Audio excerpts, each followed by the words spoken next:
Good morning. Thank you all for being here on this icy morning, but a morning that is devilishly hot in every other way. Jerry Lewis's career as a performer has spanned the great populist traditions of the 20th century American entertainment forms, from vaudeville to movies, nightclubs, television, and most recently, the Broadway stage. What I think not a lot of people realize or remember about his work is that his enormous accomplishments as a producer and a director include innovative technical accomplishments that continue to impact the industry.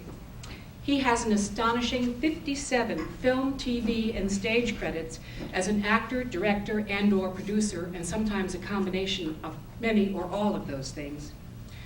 Lewis's career, in my mind, has been marked by insatiable curiosity, astonishing energy, consummate skill, passionate persistence, and a giant heart, which we hear you gotta have. His performance in Damn Yankees has received high praise. Now, we in the opera world especially love Damn Yankees because it's the same basic plot as Faust. What would you sell your soul for? In the musical comedy version, the basically decent middle-aged hero fights his own loyalties and his own sense of decency to attain his goal. But Jerry Lewis, in his remarkable career, has shown that being true to your talent, your values, and your heart can lead to meaningful victories. Please help me welcome a man who does know, Mr. Jerry Lewis.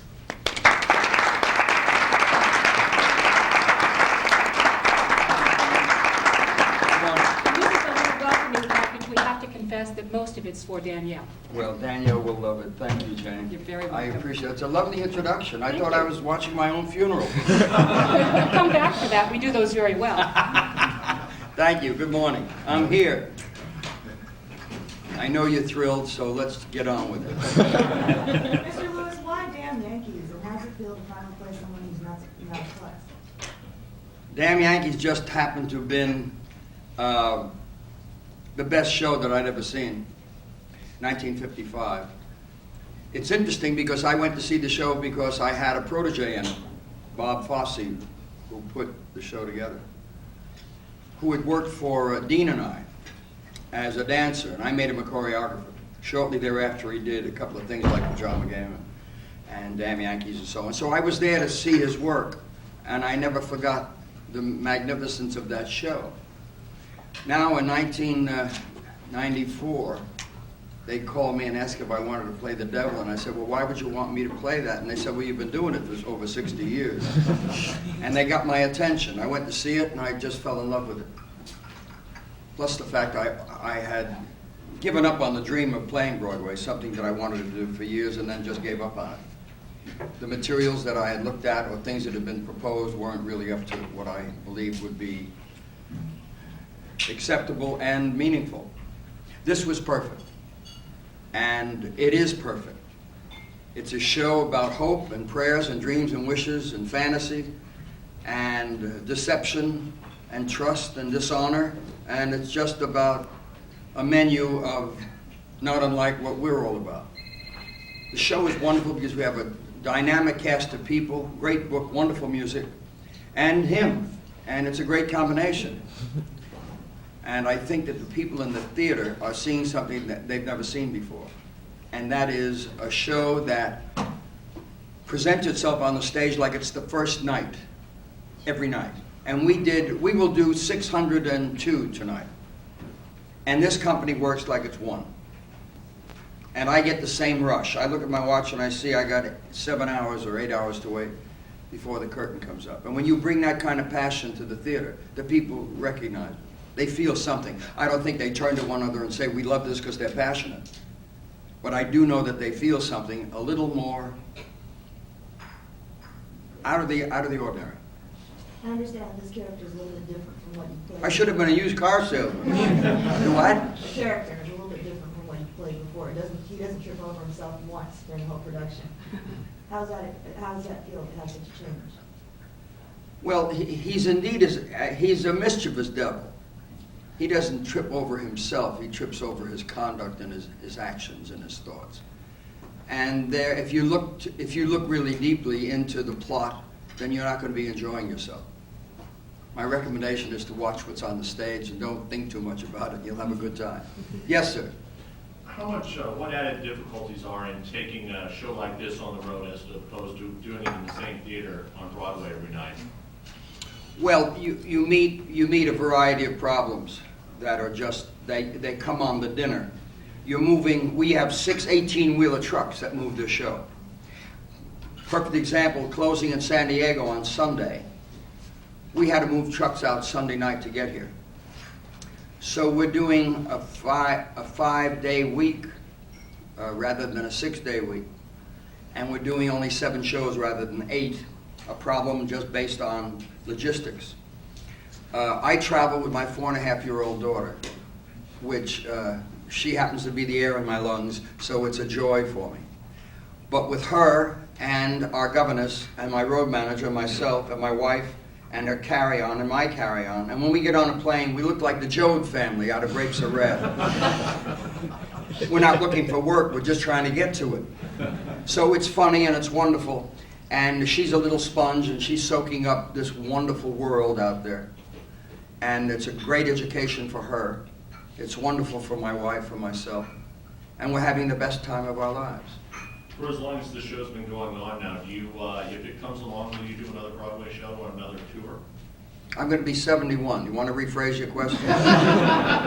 Will you do more? No, I'm really I'm so thrilled with what I'm doing that I cannot believe that there's anything out there that can ever, in any way, eclipse this. This is it. Yes, sir. Any chance of seeing her on stage sometime soon? She sure as hell looks like it. She's got the rhythms and she feels the music and she's wonderfully funny. And if that's what she wants to do, I will encourage it. I'm a firm believer in the father who's the mailman who says to his son, I never want you to do that. What he's saying to his son is he hated it. And I love it. That's why she'll probably be a mailman. No, that's not. Yes, sir. I noticed when you started talking and you pointed to the posters of the devil, you kept referring to him. Right. Him. Is it important for you to distinguish between yourself and your character, as opposed to many actors who like to get into the character and stay into that character for the most part? I have a big problem with people that say, if you elect me, you got a Bob Dole that really represents. You know, I have a problem with that. I have no problem with being totally schizophrenic. Very often someone will say, well, are you talking about him as another person? I said, are you talking to the him you think you're talking to? Am I on a chandelier and am I screaming lady all day? No. I'm talking to you about nuclear fission and the possibility that humanity will suffer down the line because of food. Am I the same man? And the newspaper man will say, well, no, I just didn't know that you were serious. Okay. He has one perception, and there are a few. Did you ever see Susan with the 11 personalities? Wonderful, wonderful play. Wonderful story. And a lot of us have it. You shouldn't be afraid of it, it's okay. You also made reference earlier to waiting, you pretty much given up on something coming along that was of this magnitude. Is that kind of a sideways swipe at today, at some of the theater of today? No, I don't sideways swipe, my friend. I come right out and swipe. No, there was no intention there of any mean-spiritedness at all. But I was presented a play written by Philip Roth some years ago. It just wasn't something I felt I should do. It was wrong. I also turned down Evita.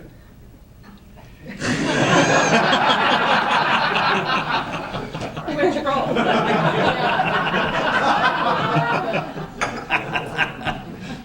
Then I'll ask you to go ahead and elaborate on your thoughts on theater today and some of the new. Well, I can only talk to you about from where I see theater today, and that's from my stage in this company. Theater people have always been very protective of that art form. I've known that for years. People buy a ticket to the theater. It's different than a motion picture. It's different than watching television at home. And there's a wonderful T-shirt that's hanging around my crew that reads, theater is life, film is art, television is furniture. With all due respect to the gentlemen on the Ikagamis. The people, when you come to their turf, they come with another, they bring a wonderful sense of appreciation that you are coming on their turf. I see that every night. I see that when this audience gets up at the end of the show, they're saying thank you. And they respect the fact that the play is in place, that I didn't in any way demean it or encumber it, but played the role that I agreed to play. You see all of the people very, very responsive to that. And you're also getting that wonderful first-time audience who are seeing this play with me in it the first time. The risk of that is so wonderful and challenging, and it affords you an opportunity to work a notch up, a couple of notches up. The people really love theater, that go to theater. And they respect that you have brought some passion to it and that you love it too. I see that in the audiences. I see that they're remarkable audiences as well. I'm sure that if they were in a reverse mental condition, they could hate you pretty good for wasting their time. I think that they're very clear about that. That also makes the risk that much more challenging. Yes, ma'am? So which is more fulfilling, doing films or The what? Broadway? Which is more fulfilling, doing films or Broadway? More fulfilling? Fulfilling. If I were doing a film right now, that would be the most fulfilling work. This is the most fulfilling work. I love doing a press conference because I'm doing it just right now. I'm lucky in that I can say I love what I do when I'm doing it, and that I love it all. I have never ever said, I cannot recall ever saying or proclaiming, television is much better than, or films are better than. I've never felt that way. I've been blessed that I've been able to do it all. Certainly now, it all. But when you're doing Broadway, you know, you're on the stage and you're actually able to get feedback and the feeling that you get when everyone responds with the clapping and the standing. It's a different rush. It's a different rush. Your work is acknowledged immediately in theater. With film, you can do it again, and you don't get to find out about how good it really is for about 11 months. It's a different kind of a rush.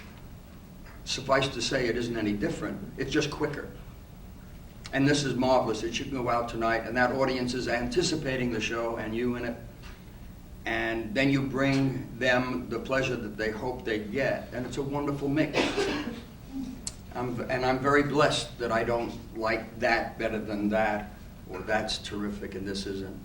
There are people that I know in our business that feel that way, and that's sad. I'm very blessed, very lucky. Yes, ma'am?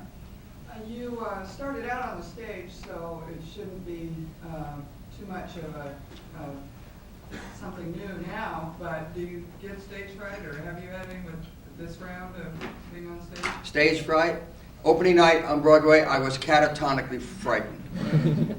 I thought that my heart stopped and I was going on some kind of a nervous energy. I really was nervous. I wanted it to be just what it was. And when you have those hopes and those dreams of accomplishing what I had hoped for, it's pretty tough. It's tough to be cool. Any actor or any performer that tells you they're not nervous, they're either a fool or they're stupid. You see what I mean? It's a marvelous feeling because although I have done theater, I've done live performing all of my life. I did one concert tour in Europe that took me 39 weeks in all of the key cities in Europe. And I did a 50-city tour just 3 years ago. That's live audiences, but they're different. They're different audiences than theater audiences. Plus the fact I'm out there for 2.5 to 3 hours by myself with a big band, and that's it. 2.5 to 3 hours by myself. Here I'm coming out as part of a mosaic, a company of 30 people. I'm one of them. And it's a tremendous feeling to have this team effort. You got cleanup hitters in this ball game like you can't believe. that if you do trip, if you do falter, they'll pick you up and carry the show, so that you become very, very much a part of that chain link connection. You do the same for them. And it's a marvelous experience. It just, it's so terrific that there are times I wonder if people really recognize that someone could feel this kind of passion and they believe it's real. I know it. Yes, sir. Do you ever feel, I mean, you're 70, I'm 27, you're in better shape than I'll ever see I have in my socks life. older than you. Exactly. Do you ever feel overwhelmed? Do you juggle so many things together? You're always doing cameos, you're doing film, you're doing this, you're doing the telethon. If you want to stay young and if you want to stay energetic, you move and you work and you do, and you will stay young. I think that the two worst things that ever happened to the human condition was Hitler and retirement. Not necessarily in that order. What if Hitler retired? I've seen men of 50 years old that I find it difficult to comprehend how they got that way. They retired. That's how they got that way. Body atrophies, mind atrophies. So you never see quitting ever? Why? I don't know. If you can come up with an answer, I'll take it under advisement. No. Quit? No. Never. Yes, sir. On that note, many of your peers, Sinatra's ailing, Sammy Davis is gone, Peter Lawford's gone, many of the Rat Pack. George Burns is gone. Yeah. So is Thomas Jefferson. You made reference. Abraham Lincoln. George Washington. Madame Curie. Go on. You made reference to your age of being 71. Do you consider yourself lucky, fortunate, or just smart for living right? Very smart. Does it bother you does it give you a sense of mortality when you see the guys that you literally grew up with, that a lot of them are gone and you're still here and you're still performing, where a lot of them are in pretty bad shape these days? I haven't had any feelings of concern. Are you okay? Last time I checked. Yes, sir. You give when you're on the stage, you give to the audience, you give to the public when you're on the stage, when you're on screen. Do you feel like you owe that same public anything when you're not on the screen? No, absolutely not. I don't owe anybody anything. No. I have one responsibility, and that's to bust my ass at 8 o'clock for 3 solid hours and bust it big time and sweat. When it's over, it's over. I haven't got time for autographs or inane discussions about, did Marlene Dietrich really work for the Nazis? I haven't got time for that. I have a 4.5-year-old daughter who is all the time that I have. And it's terrific. You make some enemies with this philosophy, of course, because it's their agenda, and if you don't adhere to their agenda, you're garbage. I can take it. Yes, sir. You're here for an extended run, and you get a chance to, in communities like this, to see what the sites are, or get There is no involved. socializing in this schedule. No. I take my daughter to school. I have my time with her every morning. We get her after school. We have our time together. I've got to put in rehearsals. I have understudy rehearsals. We keep the show very fresh and very crisp. We work at it all the time. And I have other factions that are a part of my life that are on a daily basis that I have to take care of. And I go to cities where I have friends that I can't go to dinner with. We just don't have the time. There is no socializing. All we do is go to the theater, do the 3 hours, come to the hotel, sleep, play with our child, and dream of tomorrow and hoping that we'll be a big hit by waking up the next day. You mentioned on a newspaper interview about the humor, the hospitals program that you do, and we'll be able to do it this time. The Laughter and Healing Seminar? Yes, we've done 13 in 13 universities in this country. There was nothing in Omaha. We didn't make a contact with anyone in Omaha, but we're doing it in Philadelphia, Detroit, Washington, and 10 more cities so far. Yes, sir. A number of years ago, you went through some health problems, tremendous pain, as I recall, and Dr. DeBakey helped you through that. Do you consider that a turning point in your life and career? I mean, it sounds like a stupid question, but No, really it's not a stupid question at all. I think that the character and the fabric of a man is really very evident depending upon how he handles situations as they come. And I think that it takes a tremendous amount of strength to recognize your foibles and the weaknesses. If you break down, it's a terrible thing to have happen. But if you have the courage to come back from that, I think it brings with it some degree of serenity, and you recognize what you could have lost. And I think that we are given 9 lives. I've used up 4, so I got 5 to have a wonderful time with. Yes, ma'am. My parents always said to me, you know, the older you get, or as you get older, your life just keeps getting better and better. And Right. I find that that's true. Do you find that that's true? Yes, unfortunately, wisdom doesn't come to the 28-year-old. The 28-year-old goes through a terrible, terrible time. It starts at 17 to about 29. It's called stupid. You have to go through that. It's a wonderful stupidity, though, because it gives you so much information. But unfortunately, wisdom never comes till around 60. Then you start to get wise. Then you become a pontificator. and the wonderful thing is that you recognize that your time is so limited. And you're coming around the home stretch and you're heading for home. And it gives you great pause every now and again. And that's the way it should be. Young people should be stupid, and they should play and carry on and go through the time that they get to watch from the company and it says thanks for a career and so on. All those things have to happen. The most important lesson I think I've learned with the years that have gone by is once you recognize you cannot please everyone, you will have wisdom. And I got it.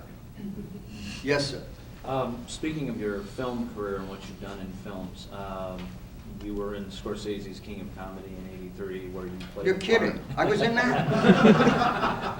What I was going to ask was, how is that different working in a film like that as opposed to making your own films? Well, that's a wonderful stretch. That's exactly what that is. That's a stretch to work with somebody like Marty. And of course, the combination of Marty and De Niro is an actor could never dream of a greater excellence. And they bring you up a notch because of their infinite talent and their know-it-all. They make you better. You look at yourself and you say, Jesus Christ, I didn't know I was that good. Well, you weren't before that. You were then. And that's when it's the old sleep at the pigs. That's how you're going to get up. Yes, sir. You are an idol to a lot of comedians. I mean, just about everybody on stage, you can almost look at them and see where they've taken off, from Chevy Chase, Martin Short. I got a lot of road companies out there. Who was your idols? I know Stan Laurel was one. Chaplin and Stan Laurel, without question. I learned more from Chaplin and from Stan Laurel than I guess any young man would learn at any university on any given subject for 8 to 10 terms. Incredible information. And much of the information had to do with the human condition. It didn't have anything to do with comedy at all. It had to do with looking at people and getting your information from them. And I've done that all of my life. I have an insatiable curiosity. I love to see people and be with people. I learn from them. And I learn what to do that's funny from them. There's nothing funnier than people. Particularly those that have facades, those that have uncertainties, those that aren't sure how to walk into a room when it's crowded. And you learn from those people. And I've done 100 different characters from just watching people. I learned that from Stan primarily. And of course, Chaplin studied that infinitely. At one time, I heard that you wanted to hire Stan to be a creative consultant for you? Or? Yes. He thought I was throwing him a bone and he was just too proud. And that was not the case. I really wanted him in my company. But he was fine. He was wonderful. Was The Nutty Professor one of your favorite performances, and how do you think it ranks against Eddie Murphy's? Well, it was my favorite work. It was my baby, my brainchild, and when you sit down and you write something, and the written word becomes that end result, you have tremendous pride. And it's not a competition to Eddie Murphy. Eddie Murphy was put in that picture because I hired him. He was wonderful. He wasn't as good as Jerry, and he wasn't as good as Jerry's Nutty Professor, but he was the best Eddie Murphy in The New Nutty Professor ever made. Work on that one for a while.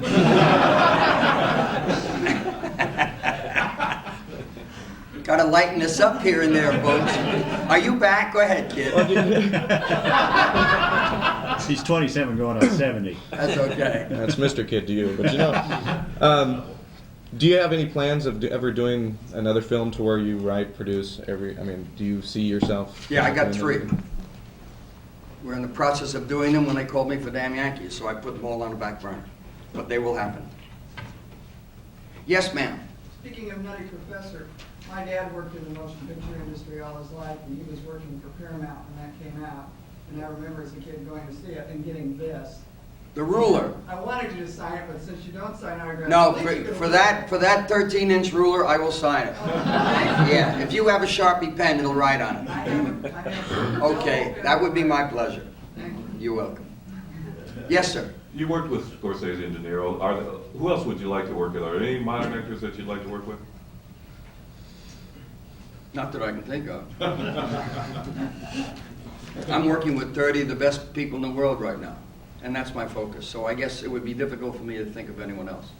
Yes, Were sir. you always a Yankees fan? Or and what I do was you think about always baseball today? always a Yankees fan. As far back as living in Newark when their farm club were the Newark Bears, when Babe Dahlgren played first base and was brought up when Lou Gehrig had to retire. That's how far back I go with the Yankees. And Billy Martin and Mickey Mantle were personal friends of mine.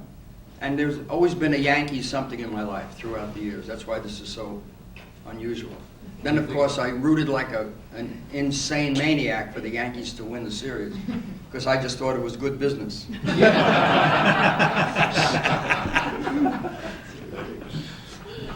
Yeah. One thing I've always, this kind of changes the subject for a minute, but one thing I've really been curious about over the years is how you got involved in high school district. You shouldn't have gotten curious about it because you can't get an answer.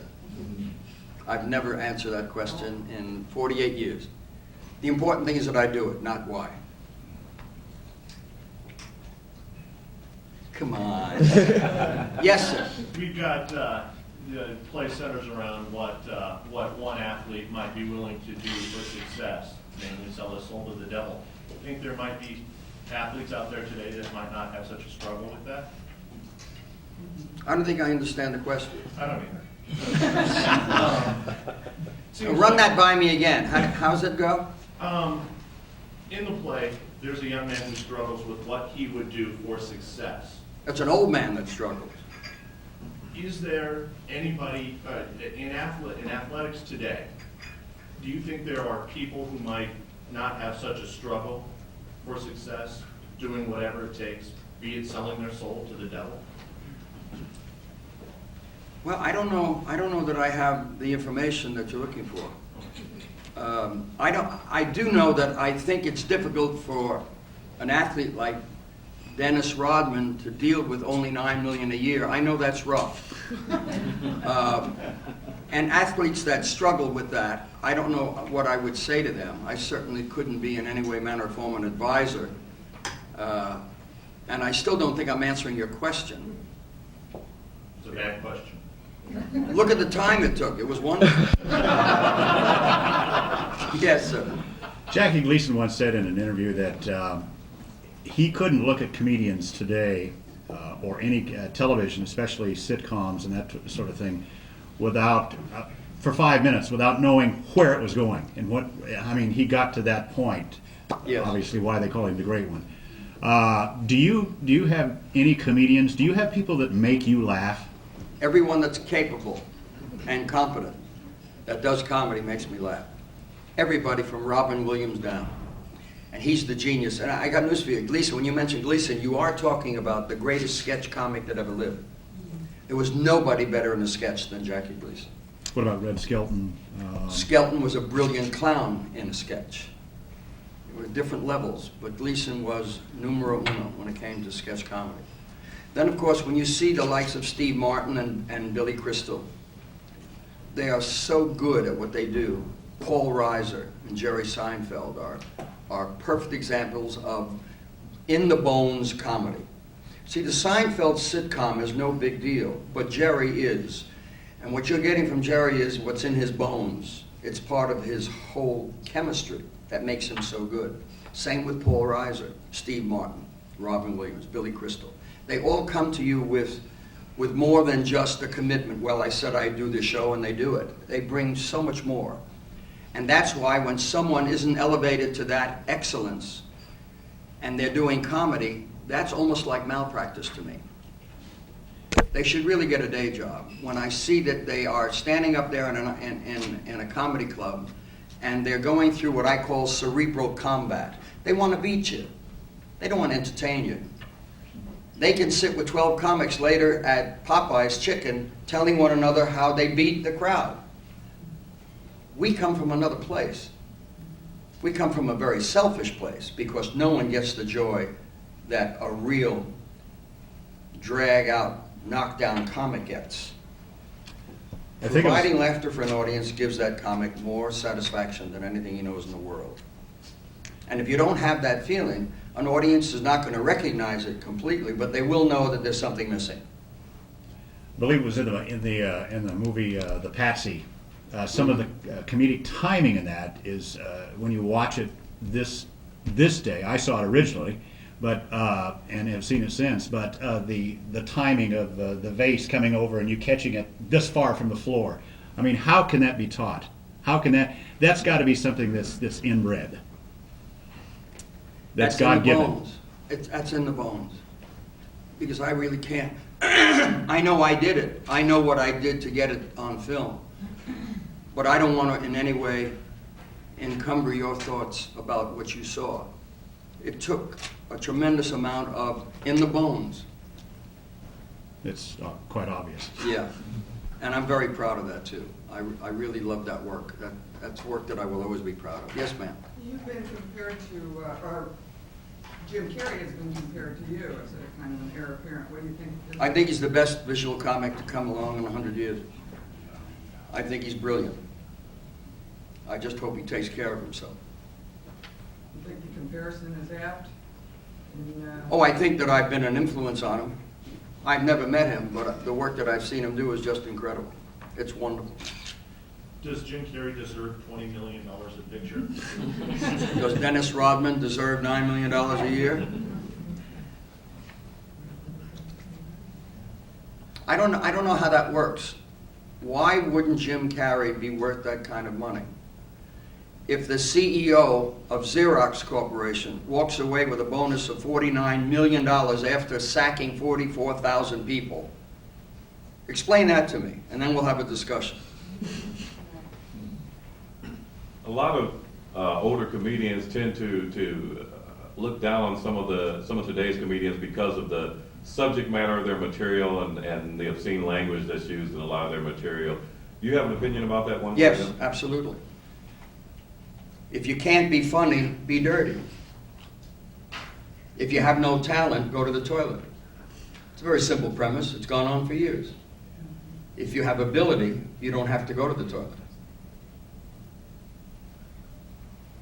Did you ever see a talented, infinitely brilliant mind have to revert to four-letter words? No. Never. Robin Williams can perform for you for 12 straight hours without ever in any way demeaning you with vulgar language. It's very simple. If you don't have any talent, use a four-letter word and you open Wednesday.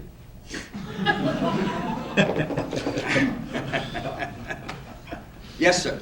Yes, you said that you had some work in the back burner, and will it be of the comedy nature, and if so, will it be of the visual comedy nature that you're so famous? That's the only thing I know how to do, my friend. Yes, one is totally visual, one is a semi-dramatic visual, one I'm writing, one I'm directing, one I'm acting in and directing. So I'll be around a while, I hope. Yes, ma'am. I read that you and Dean Martin patched up your differences over the years, and I remember seeing the clips again on the muscular dystrophy telethon when he came out. Did you have an opportunity to talk to him anytime you know, before he died, and how Yes. did his passing affect you? What do you think? Very sad. That's it. It's like losing a limb. I don't know how you deal with that, but you have to go on. What keeps you going on? Hmm? What keeps you going on? You can meet her tonight at the theater. She'll be with the other one that keeps me going on, the large one and the little one. I was fatherhood at 71. Well, I won't be 71 until March. I got December, January, February to go. Do you have the energy? Does she keep you going? You have Oh, the, God. You have the energy? Oh, God. She's got a rocket up her ass. Incredible. And it's wonderful. She gets me so psyched. When I get to the theater, I'm ready, for Christ's sakes. I don't have to prepare.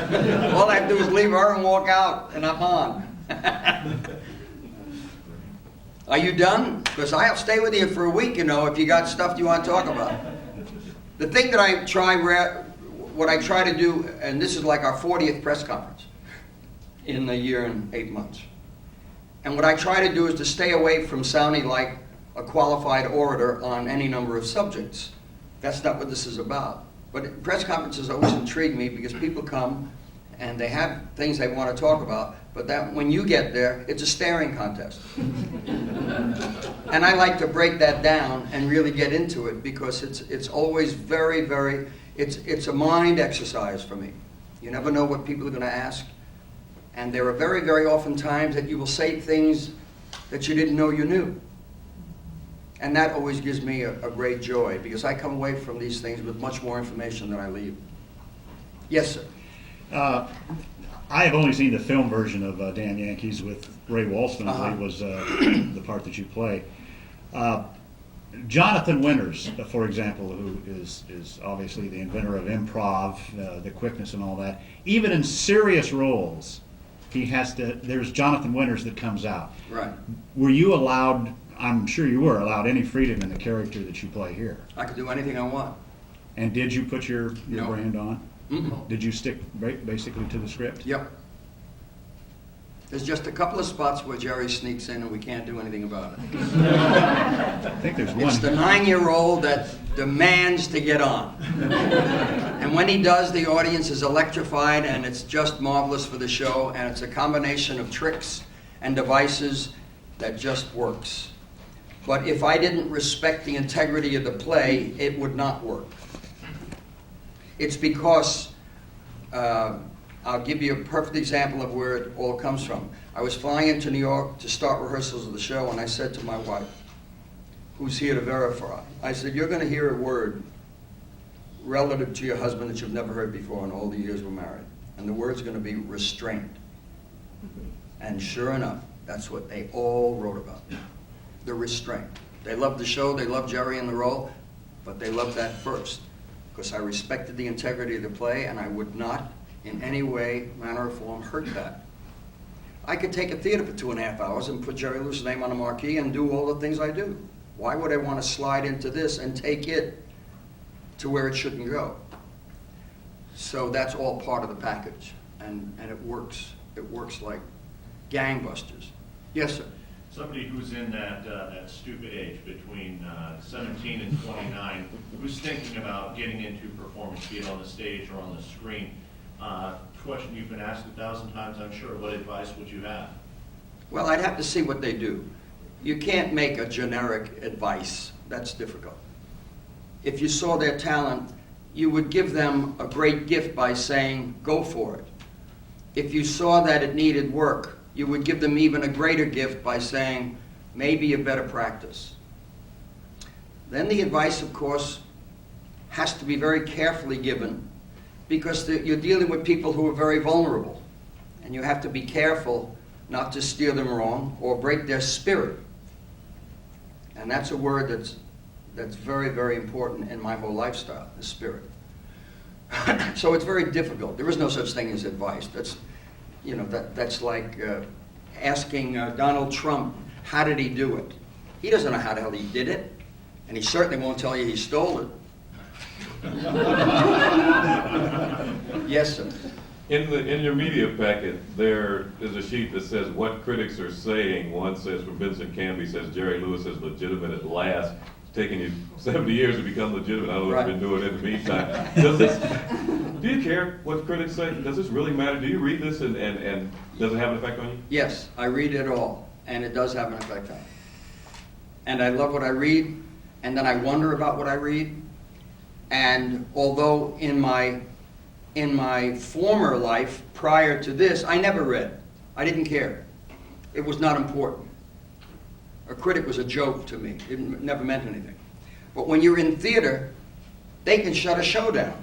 One guy on the New York Times can shut a show down, which I happen to think is it's just ludicrous. But if that's the case, and I'm working with 30 people who can't wait to read what the local critic writes about their work, I got into it.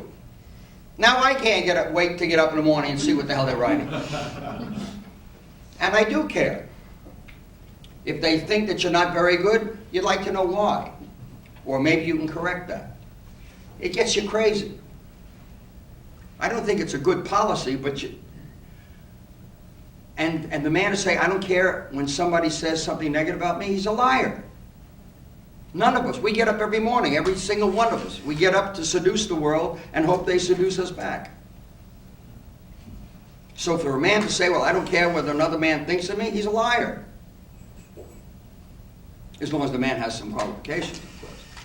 While touring with this show, have you seen a difference in the audience receptions between the larger cities like a Philadelphia and an Omaha or a smaller venue? Have the smaller people been more accepting, or? The audiences have been incredible, all over, with a few exceptions. Dayton, Indianapolis, Spokane, Portland. They were like watching a Beatles concert, for Christ's sake. They stood up in the middle of the show.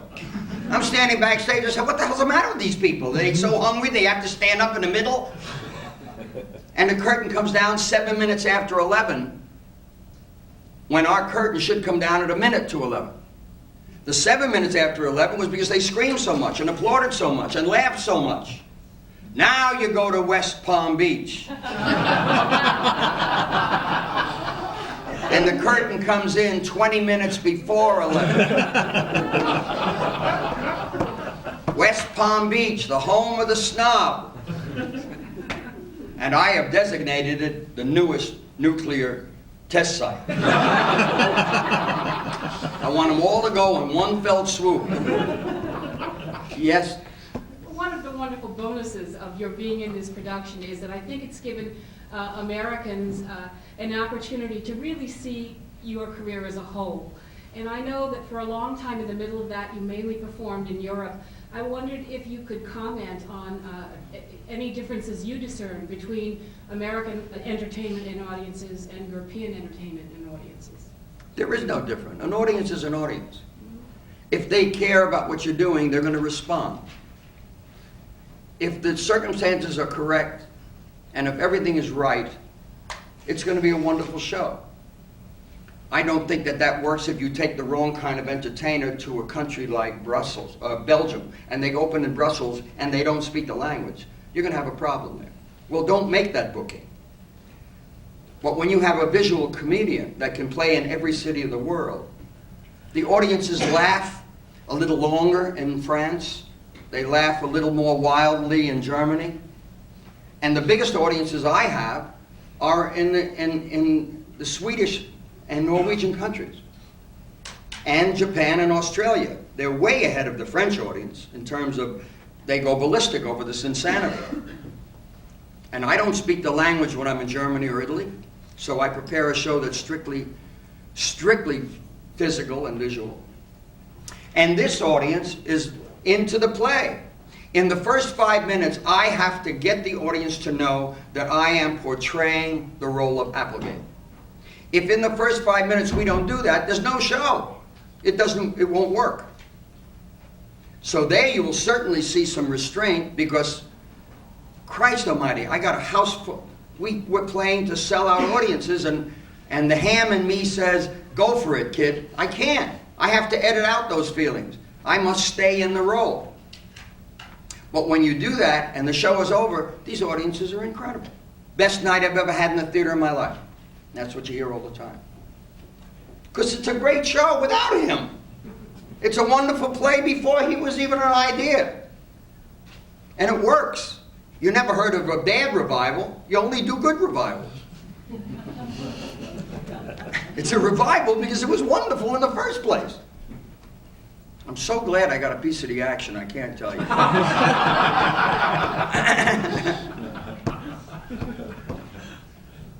Mr. Lewis, Yes, you said earlier that Broadway was the one thing you really wanted to do. Do you have, now that you've done Broadway, do you have that one last burning desire, one thing you'd really like to do, one thing that you still want to try that you haven't had a chance to do? No, this is it. That's it? I always refer to the body of work as the big cake. And that's the cherry on it. I'm very fortunate, and very blessed. I mean, to be able to say I've done it all. Not all terrific, but at least I went to the plate. I hit a couple of singles, a couple of doubles. I hit some out of the park. I was called out a number of times. Babe Ruth struck out 1,330 times. I'm nowhere near that many, but I'm getting close.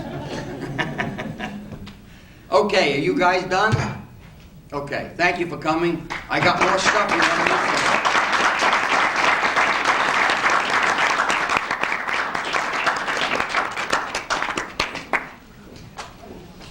She went? Yeah, she just. Hi. Hiya, Jim. Yeah, nice to see you. You're right, good. It was an English. Hiya, Jay. Thank you.